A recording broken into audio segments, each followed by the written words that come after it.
Cool. Good morning, afternoon actually. Good afternoon, everybody. Thanks to Josh Smith for joining us today. A lot of J's there. Hi Josh, how are you? I'm great, thanks. Thank you. Good. I'm just going to give it 30 seconds or so to give people a chance to tune in. So Josh, feel free to want to kind of share this out onto your pages. For anybody who's new to watching, these are our Friday business shout outs. So we usually do a Follow Friday recommendation every Friday over on Twitter as a team for businesses that we love or see on social doing great things.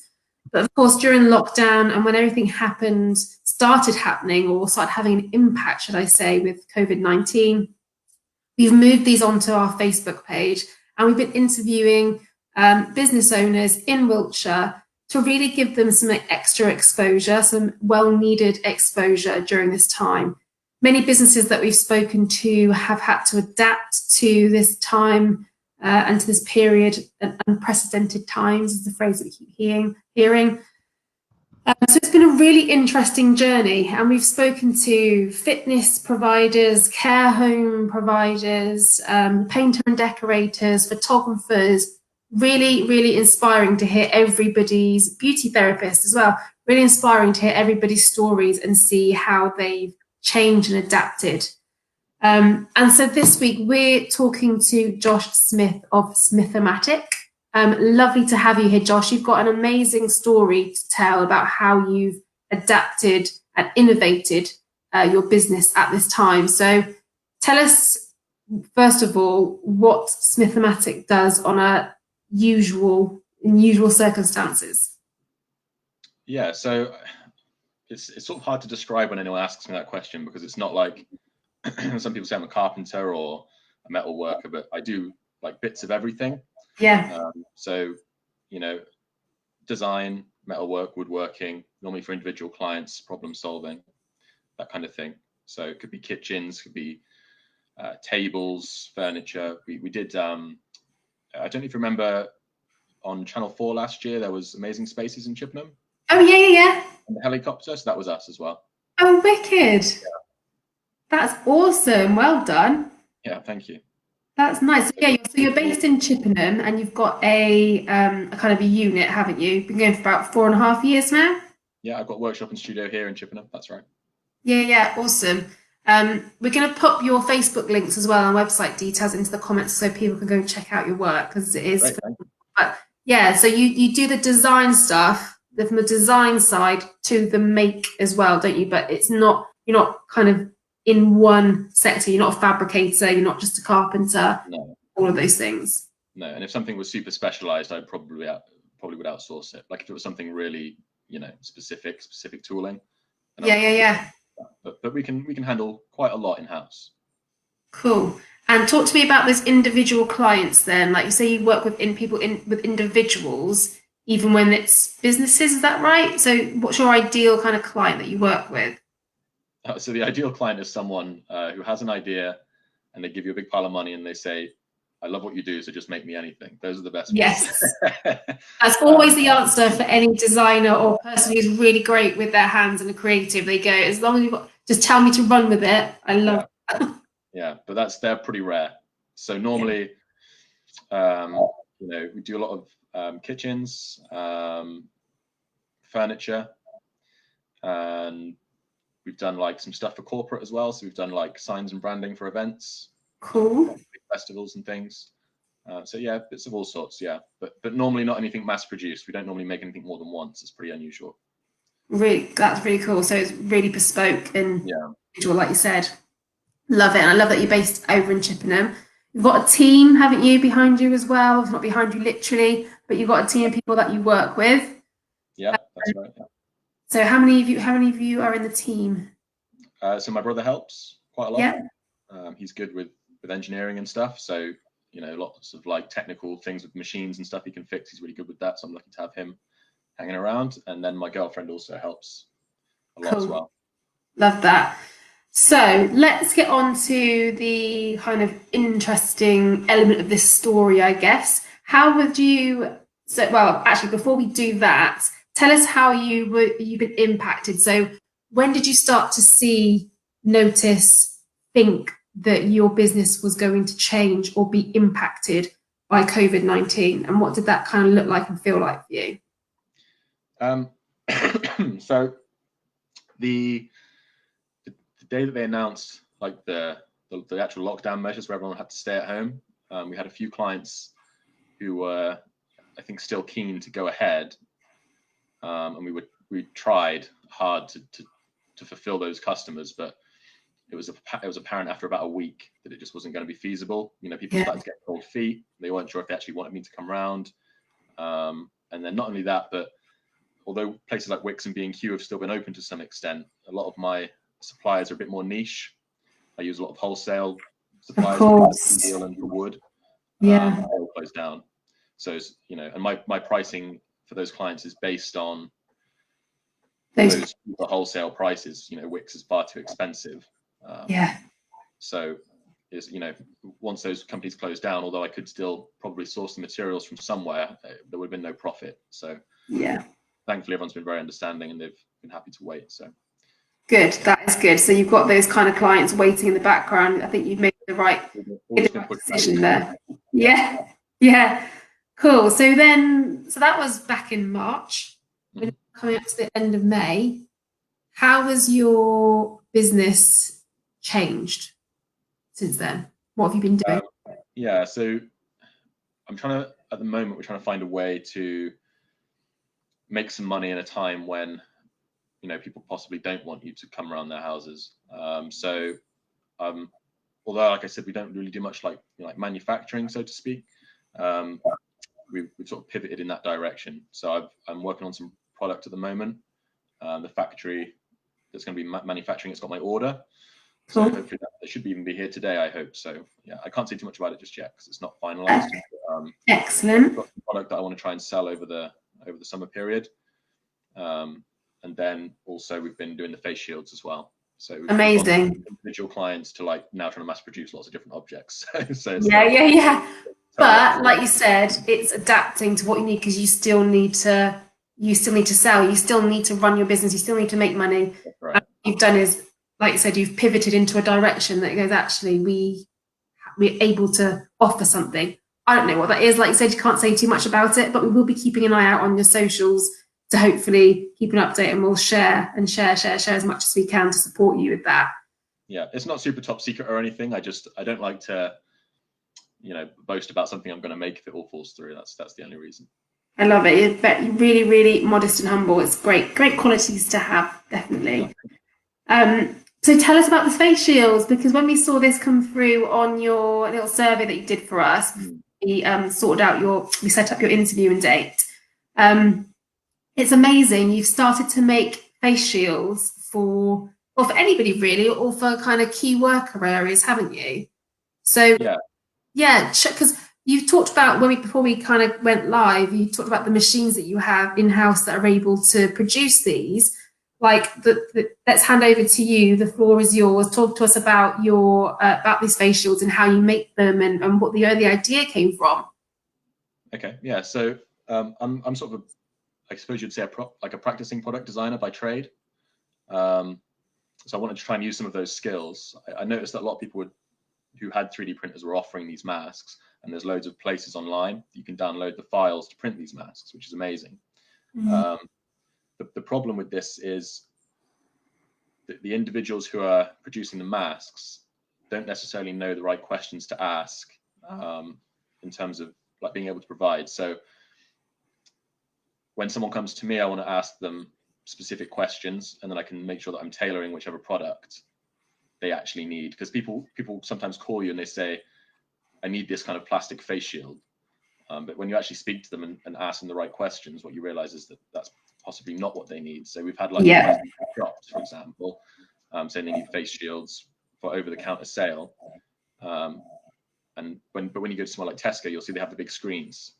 Yes. And that's actually much more suitable because it offers far more protection. So, you know, if that's what they need, then I'd rather provide you with one of those. With 10 face shields.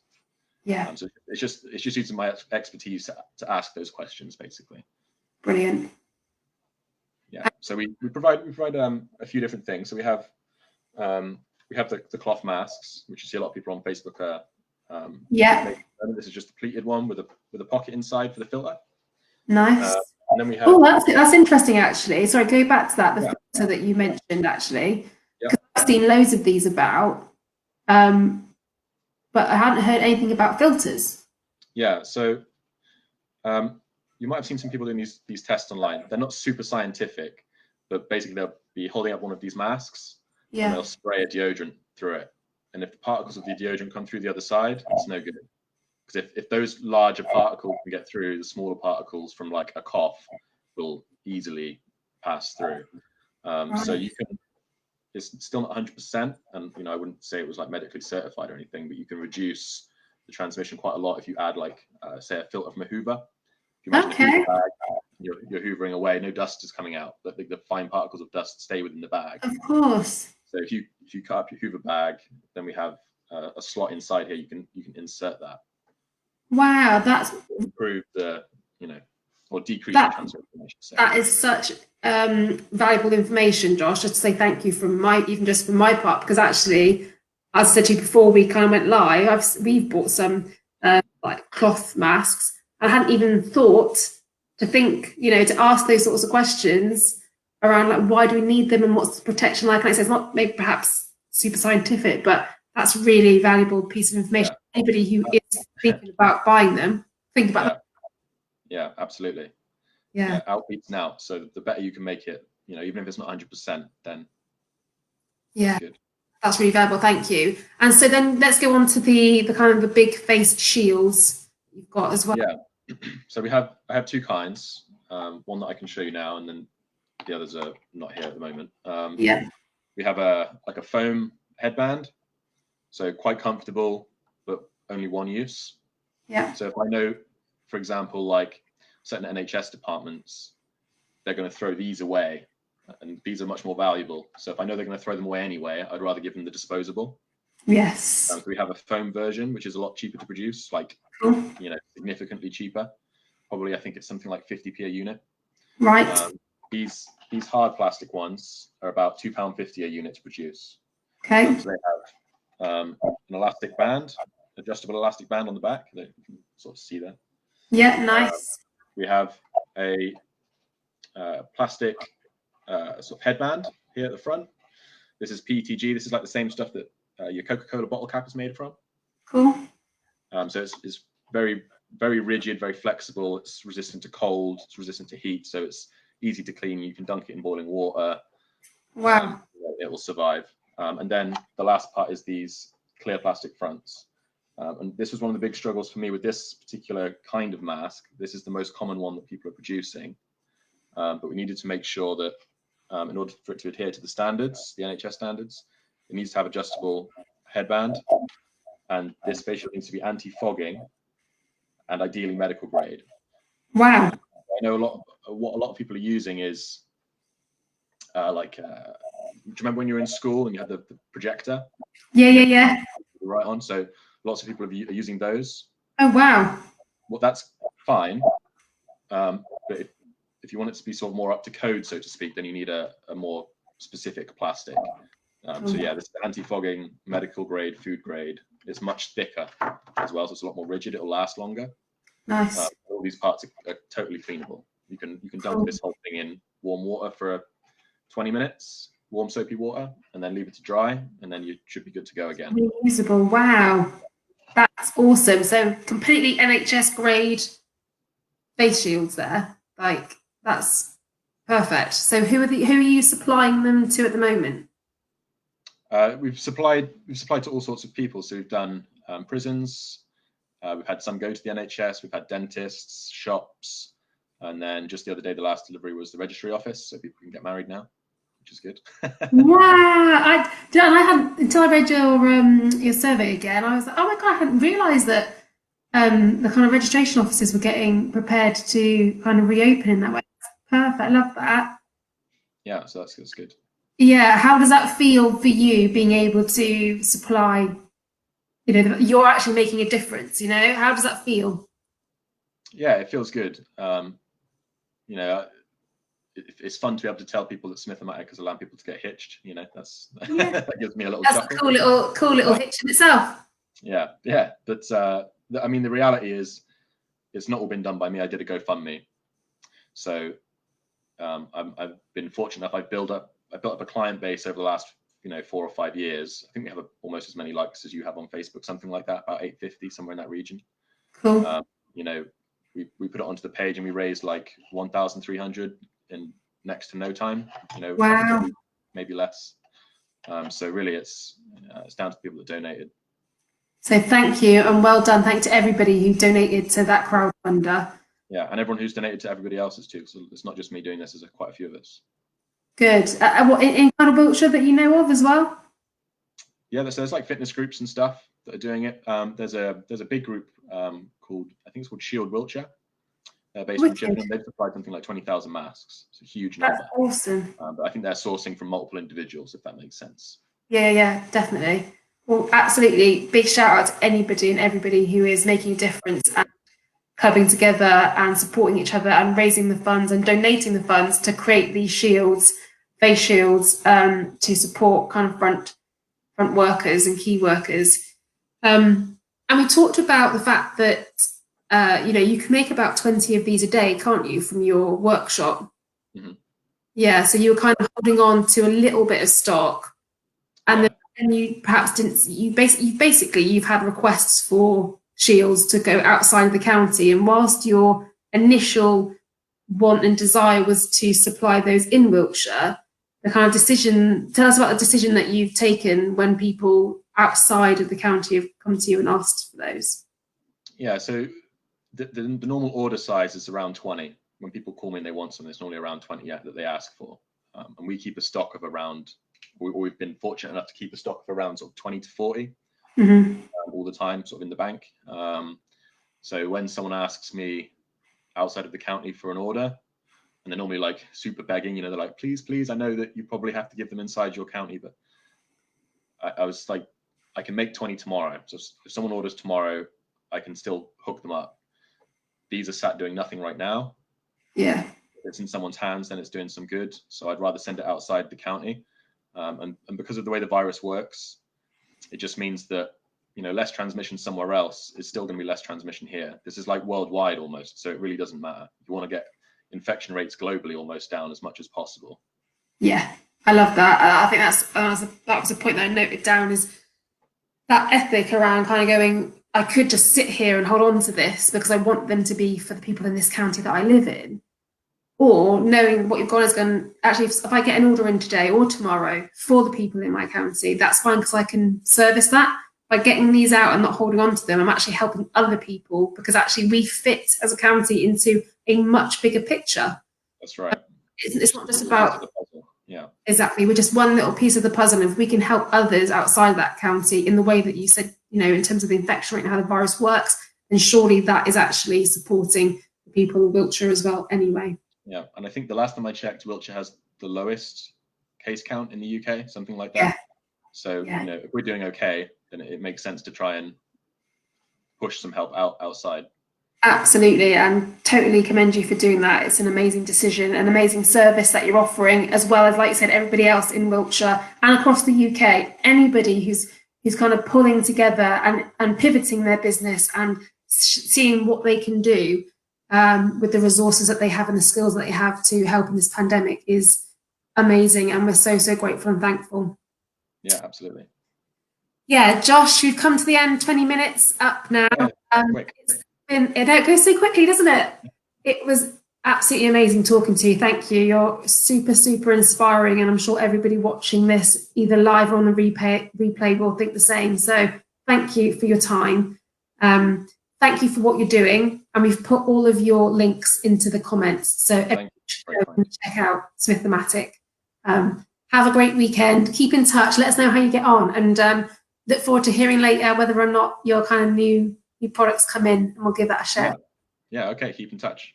And thanks for doing this. Take it easy, Josh. No, absolute pleasure. No worries at all. Okay. Thank you. Bye. Bye-bye.